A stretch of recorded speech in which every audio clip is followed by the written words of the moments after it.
Assalamualaikum warahmatullahi wabarakatuh. Shalom, Om Swastiastu, Namo Buddhaya. Selamat pagi teman-teman dan selamat pagi Pak Karto selaku dosen mata kuliah pengantar manajemen pemasaran kelas A. Izinkan kami kelompok 3 untuk mempresentasikan chapter 6 mengenai final consumers and their buying behavior. Izinkan saya untuk memperkenalkan anggota kelompok 3. Yang pertama ada Abel Lazar Romero, yang kedua ada saya sendiri, Asis Kartu Media, yang ketiga ada Muhammad Anaevan, dan yang keempat ada Nabila Syekobahari. Nah, dalam mata kuliah pengantar manajemen pemasaran ini, kelompok kami akan mengkaitkan dan menganalisa semua materi perkuliahan dengan industri yang telah kami pilih, yaitu Gojek. Kenapa kami memilih Gojek? Karena menurut kami Gojek merupakan salah satu perusahaan yang cukup baik pemasarannya, apalagi di saat kala pandemi ini. Jadi kami akan lebih mudah untuk menganalisanya. Terus dalam presentasi kali ini kami akan membahas 7 submaterinya nih. Nah, yang pertama ini saya akan membahas tentang consumer behavior. Apa sih consumer behavior itu? Jadi consumer behavior itu merupakan suatu studi tentang bagaimana individu atau kelompok dalam memilih, membeli, menggunakan barang, jasa, ide, atau pengalaman untuk memuaskan kebutuhan dan keinginan mereka. Atau kalau di bahasa Indonesiain, ini kebiasaan konsumen. Nah, dari tampil ini nih, dari bagian ini bisa kita lihat nih, kalau misalkan customers itu ada dua, ada final customers dan juga ada organizational customers. Nah, karena kita akan membahas tentang chapter 6, jadi kita akan lebih fokus kepada final customers dan bagaimana kebiasaan mereka dalam membeli suatu produk. Nih, kalau misalkan dilihat dari tabel yang ada dalam kotak nih, kita bisa melihat bagaimana proses seseorang itu dalam mengambil keputusannya dalam membeli suatu barang. Itu tentunya dipengaruhi oleh marketing mixes dan other stimulations. Marketing mixes itu yang ada 4P, product, price, promotion, dan place. Nah, di chapter 6 ini kita akan jauh lebih membahas tentang 4 sub ini nih yang ada di kotak dalamnya ini, economic needs, psychological variables, social inflations, dan purchase situation. Yang pertama, saya akan menjelaskan tentang economic needs-nya.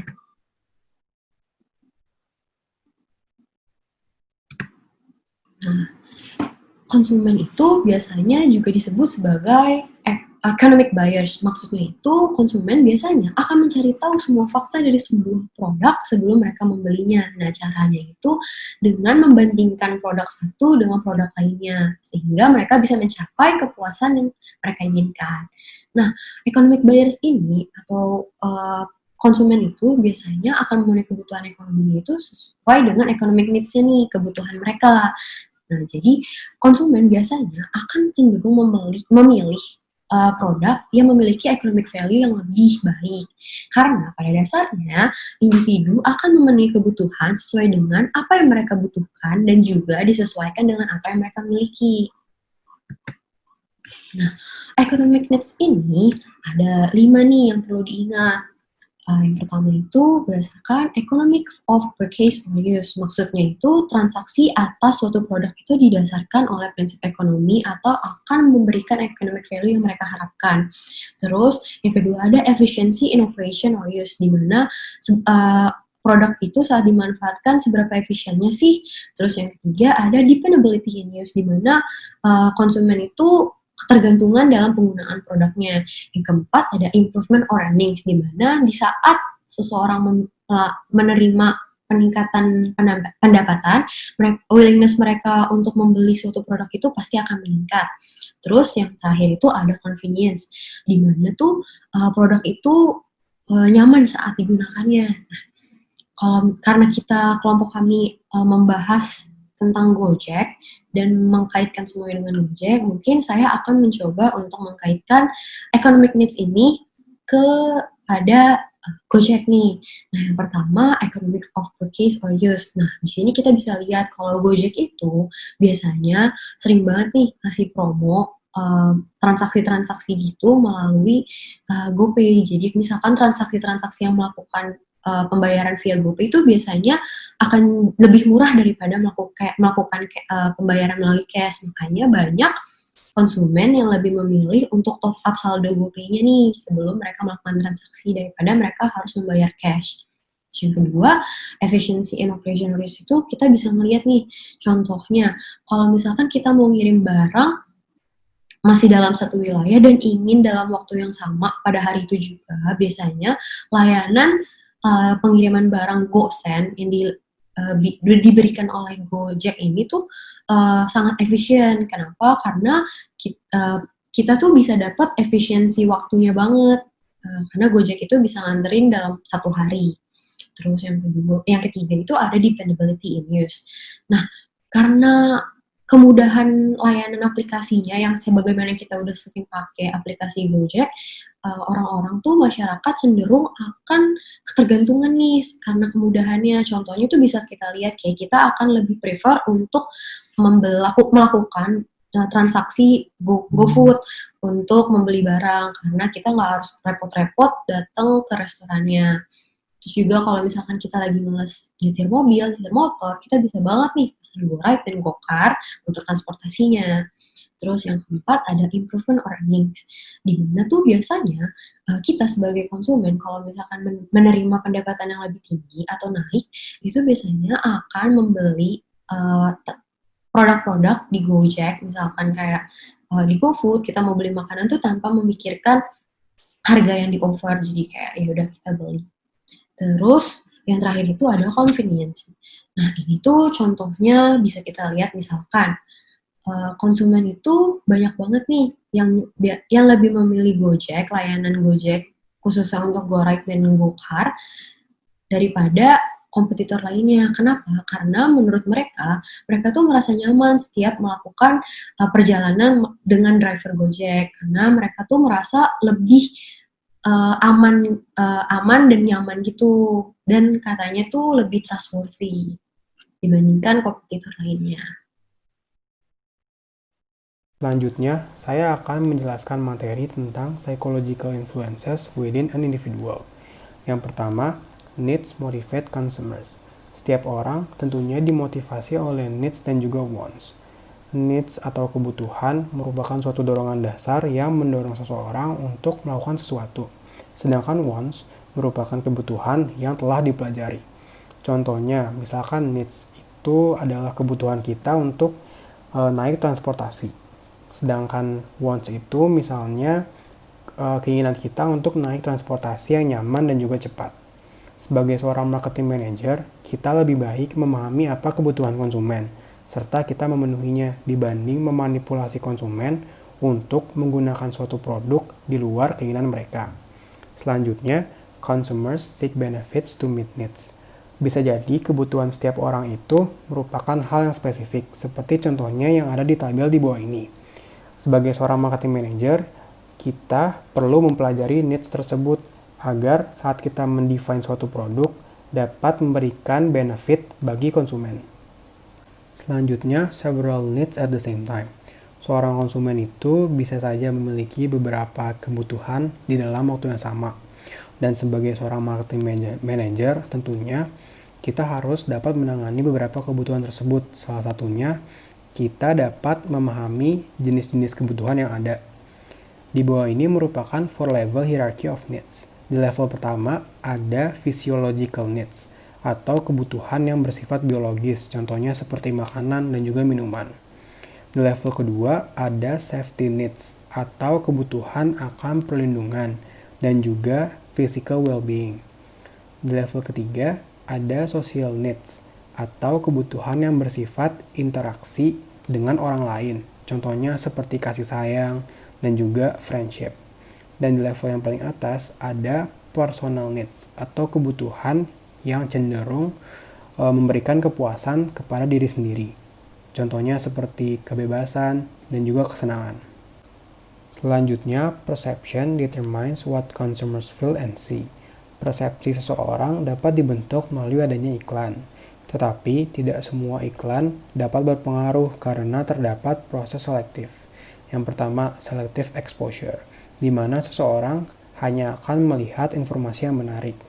Yang kedua, selective perception, di mana seseorang akan menolak atau menyaring informasi yang tidak sesuai dengan keyakinannya. Dan yang terakhir, selective retention, di mana seseorang hanya akan mengingat informasi yang mereka ingin ingat. Selanjutnya, positive cues help a marketing mix. Positive cues atau image biasanya diasosiasikan dengan suatu produk. Misalnya Gojek dengan salah satu produknya GoRide.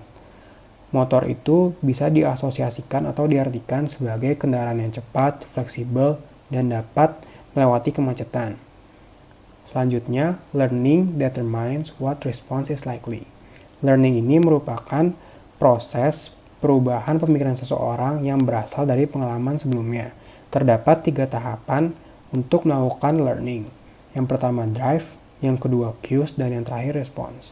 Cues ini dapat diibaratkan seperti produk dan juga iklan, sedangkan respons ini merupakan effort untuk memuaskan drive. Apabila respons ini diakhiri dengan kepuasan, akan terbentuk yang namanya reinforcement. Selanjutnya, many needs are culturally learned.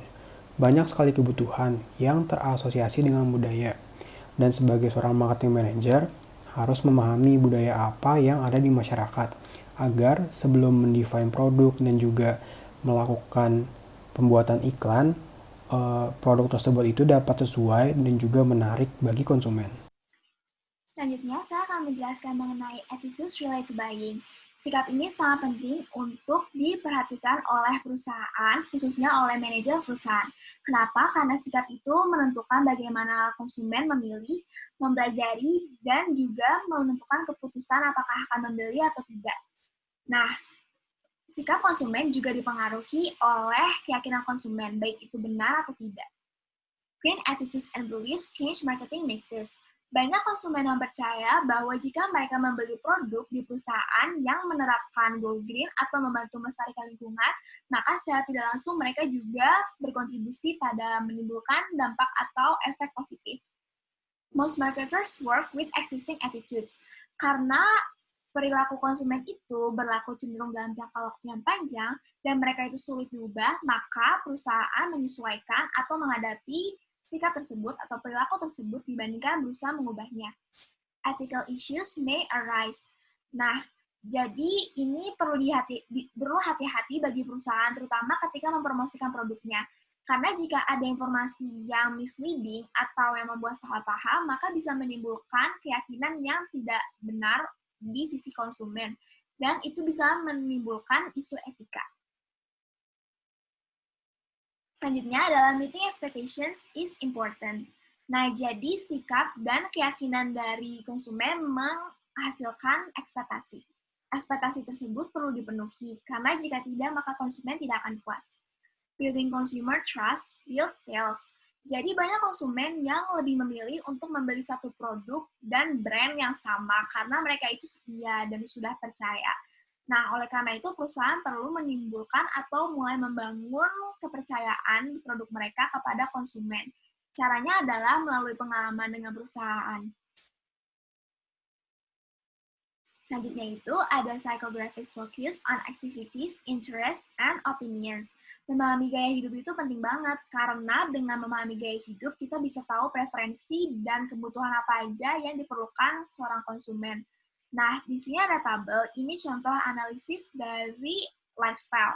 Seperti activities, itu work, hobby, social events, interest-nya itu family, home, dan job, opinions mereka tentang politics, atau mungkin bisnis dan economics, dan bahkan juga demographics mereka seperti income, age, dan lain-lain. Nah, bahkan manajer pemasaran itu juga membutuhkan jasa dari ahli yang ada di luar perusahaan dalam menganalisis data yang kredibel tersebut. Selanjutnya, saya akan menyampaikan studi kasus mengenai perusahaan, yaitu Gojek. Gojek tentunya berdiri untuk memenuhi kebutuhan konsumennya, yang secara umum adalah kebutuhan akan transportasi.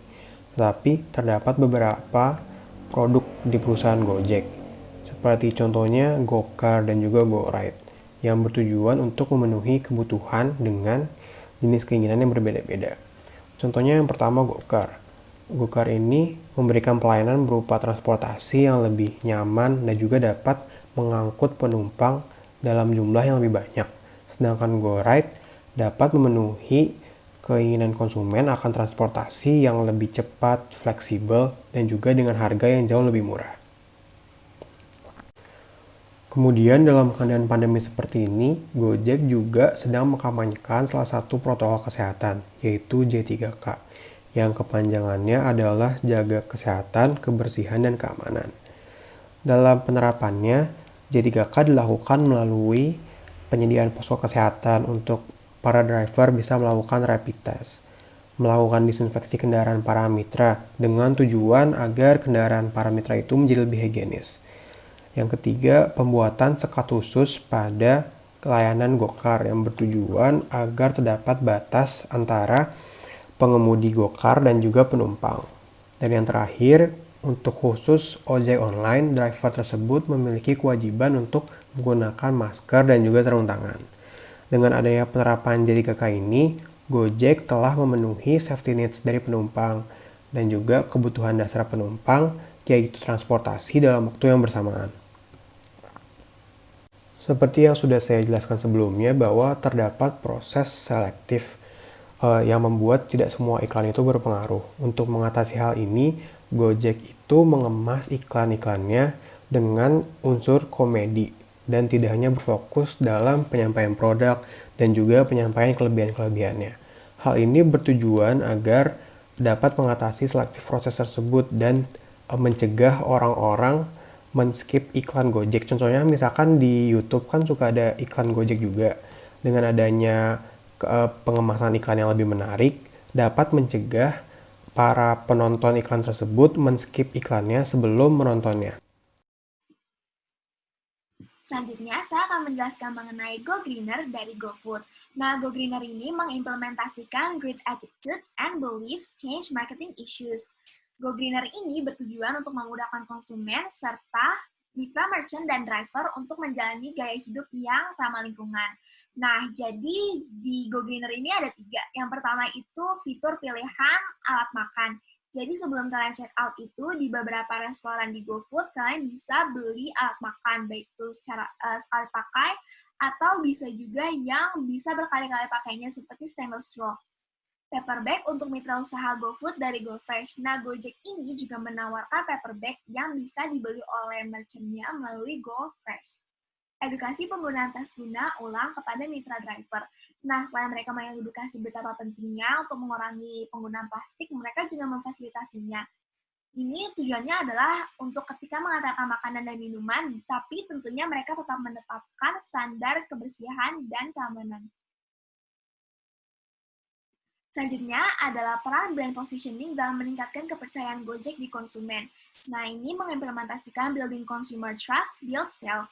Jadi, Gojek itu menambahkan brand positioning-nya itu dengan diferensiasi produk dan jasa. Kalau diferensiasi produk itu, mereka itu lebih variatif fiturnya dibandingkan kompetitornya. Jadi, mereka itu Gojek itu lebih lengkap, seperti dari GoRide, GoCar, bahkan hingga GoClean dan GoLive. Diferensiasi terhadap jasa. Nah, pelanggan ini juga dimudahkan oleh Gojek karena banyak fitur yang disediakan untuk memudahkan pelanggan. Nah, contohnya itu juga adanya aplikasi berbasis Android. Mereka juga memberi pelayanan prima seperti penutup rambut, masker, helm, dan jas hujan. Mereka juga melakukan perbedaan dalam personilnya. Jadi dalam merekrut driver, mereka ada standar tertentu dan sangat selektif untuk mengoptimalkan pelayanan. Nah, syaratnya itu antara lain adalah 17-55 tahun, memiliki SIM A atau SIM C yang masih aktif, dan RAM minimal 1 GB. Karena untuk menggunakan aplikasi berbasis Android, mereka itu juga perlu RAM minimal 1 GB untuk menghindari gangguan. Dan berdasarkan riset yang dilakukan oleh Alpha Research Center, Gojek menjadi aplikasi jasa transportasi online yang paling banyak digunakan oleh generasi milenial, dengan persentase 70,4% dibandingkan dengan kompetitor lainnya. Oke, selanjutnya ada social influence affect consumer behavior. Jadi, dalam prosesnya, behavior seorang konsumen itu dipengaruhi oleh berbagai faktor-faktor sosial. Yang saat ini saya akan membahas 4 faktor besar, yaitu yang pertama social class, yaitu adalah struktur kelas sosial yang dapat dilihat dari berbagai perspektif seperti tingkat pendapatan, jabatan, social skills, pendidikan, dan sebagainya. Namun, untuk kita bisa melihat dampaknya ke consumer behavior, kita bisa dapat dengan mudah melihat dari perspektif tingkat pendapatan. Ada upper class, middle class, dan lower class. Tentunya setiap kelas itu akan menyesuaikan behavior mereka dengan tingkat pendapatan yang mereka dapatkan. Seperti itu. Selanjutnya ada reference group, yaitu adalah orang-orang yang dipandang oleh seseorang sebagai panutan dalam membentuk buying decision. Nah, biasanya orang-orang yang memiliki reference group itu pasti akan meniru apapun yang dilakukan oleh mereka. Sebagai satu contohnya adalah ketika Pevita Pierce, seorang artis terkenal, dia mempromosikan layanan dari Gojek itu GoPay. Pevita bilang bahwa GoPay itu sangat memudahkan hari-harinya karena dapat dengan mudah bisa membeli suatu barang hanya dengan sebuah aplikasi. Nah, dengan begitu, pastinya orang-orang yang memiliki referensi terhadap Pevita akan mengikuti apa yang dilakukan oleh Pevita. Nah, hal tersebut diharapkan mampu menaikkan penggunaan dari GoPay itu sendiri. Selanjutnya, ada opinion leader, yaitu ada seseorang yang mempengaruhi orang lain untuk membentuk consumption behavior sesuai dengan yang ia lakukan. Sebenarnya opinion leader ini kurang lebih sama seperti reference group. Tapi bedanya opinion leader ini adalah orang yang memiliki pengaruh yang sangat besar di bidangnya, sehingga suaranya dia itu bisa mempengaruhi orang banyak. Contohnya adalah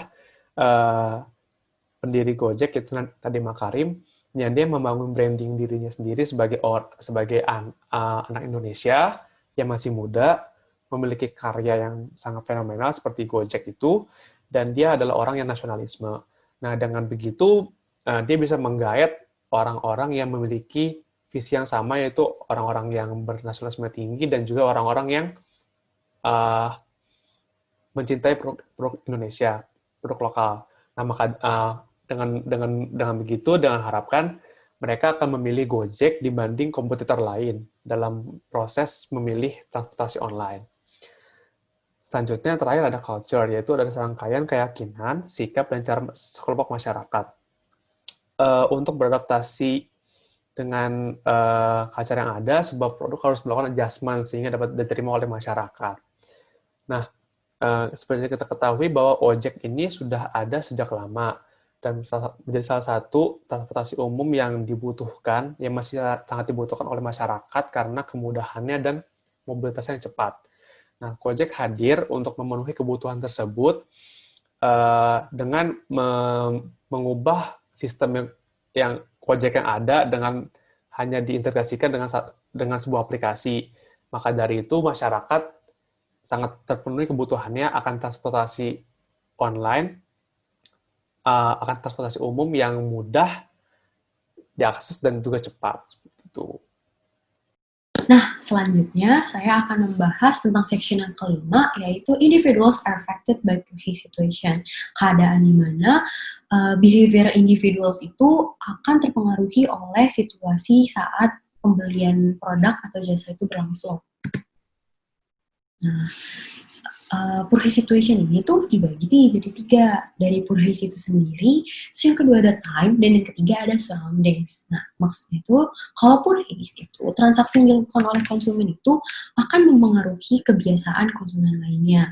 Dalam kasus Gojek, mungkin contohnya bisa kita lihat dari layanan GoFood, di mana awalnya orang-orang kalau mau beli makanan itu kan lewat kita jalan terus langsung beli makanannya. Tapi dengan keberadaan adanya layanan GoFood, orang-orang itu cenderung akan memilih untuk menggunakan layanan GoFood, sehingga mereka nggak perlu repot-repot untuk datang ke restorannya untuk beli makanan atau minuman. Terus yang kedua ada time. Time itu waktu transaksi itu merepresentasikan urgensi konsumen atas produk yang dibelinya. Contohnya nih, kalau misalkan kita menggunakan layanan GoRide atau GoCar itu ada yang namanya rush hour, di mana tuh harga tarifnya tuh pasti jauh lebih naik karena demand konsumen terhadap layanan itu tuh meningkat nih, karena kan mau nggak mau mereka harus pesan Gojek, terus kayak karena mereka tuh harus pulang kerja, berangkat kerja, atau misalkan jam makan siang dan perlu keluar.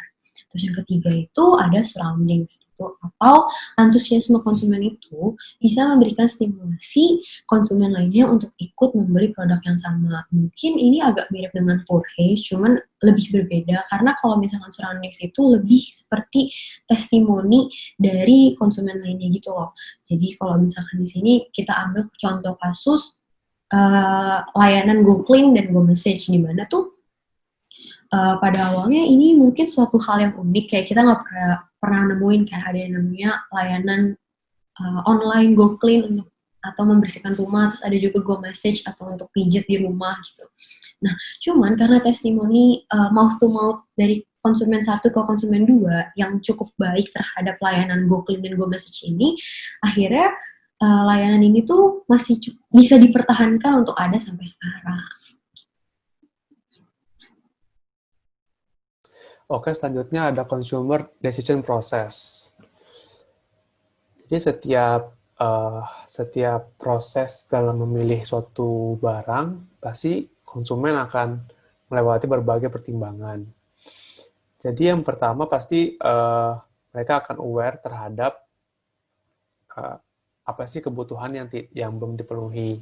Mereka akan melihat apa kebutuhan yang belum dipenuhi dan pastinya mereka akan berusaha untuk memilih bagaimana caranya agar kebutuhan tersebut terpenuhi. Nah, dari proses untuk memenuhi kebutuhan tersebut itu yang sangat panjang. Bisa kita lihat dari diagramnya. Yang pertama, setelah mereka aware terhadap kebutuhan yang belum terpenuhi, pastinya mereka bisa ada dua pilihan, yaitu langsung memilih untuk membeli apabila sudah yakin akan kebutuhannya, atau mereka juga akan melalui proses problem solving, yaitu fase di mana mereka melihat sebenarnya apa sih kebutuhan ini dan bagaimana caranya agar kebutuhan tersebut bisa terpenuhi. Nah, biasanya mereka akan melakukan information research. Yang pertama, terus yang kedua ada identify alternatif, terus mereka juga akan set kriteria, dan juga evaluating alternatif. Jadi di sini bagaimana apa yang akan diputuskan oleh konsumen untuk membeli suatu barang itu tergantung juga dari problem solving-nya. Dan juga seberapa besar effort mereka untuk melakukan pembelian tersebut. Nah, apabila si buyer ini akan membeli sebuah barang yang memiliki kecil keterkaitannya dan juga expense-nya hanya kecil, decision yang salah itu akan membuat risikonya sangat kecil juga. Sedangkan apabila si consumer ini membeli suatu barang yang memang harganya mahal dan juga sangat besar pengorbanannya, nah apabila terjadi kesalahan dalam memilih, itu akan berdampak pada besarnya resiko yang dia akan dapatkan.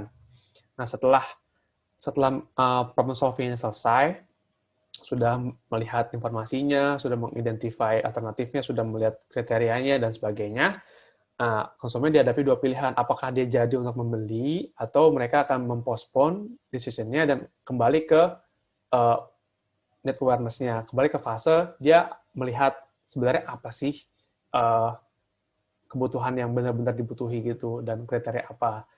Nah, apabila konsumen memilih untuk membeli, nanti dia akan memberikan sebuah experience setelah mereka menggunakan produk tersebut dan akan memberikan feedback based on experience dia gitu. Seperti itu. Oke, next. Selanjutnya ada 3 level problem solving yang berkaitan dengan seberapa besar effort dari buyer untuk menentukan pilihannya dalam mensatisfy kebutuhan yang mereka miliki. Nah, yang pertama ada routinized response behavior, yaitu pada saat si konsumen sudah tidak perlu lagi mencari informasi atau pertimbangan-pertimbangan lain untuk membeli suatu produk karena produk tersebut sudah diyakini sebagai produk yang tepat untuk memenuhi kebutuhannya. Biasanya ini terjadi pada produk yang memang sudah dipakai dan sudah dibeli secara rutin oleh si konsumen. Terus selanjutnya ada limited problem solving. Ini terjadi pada saat konsumen memiliki beberapa effort yang harus dilakukan dalam menentukan pilihannya. Ini terjadi pada produk yang memang sebelumnya sudah pernah dibeli atau sudah pernah digunakan, tetapi buyer masih ragu sebenarnya mana jenis produk yang benar-benar mereka butuhkan untuk memenuhi suatu kebutuhan. Jadi mereka masih butuh beberapa pertimbangan, beberapa informasi mengenai si produk itu sendiri.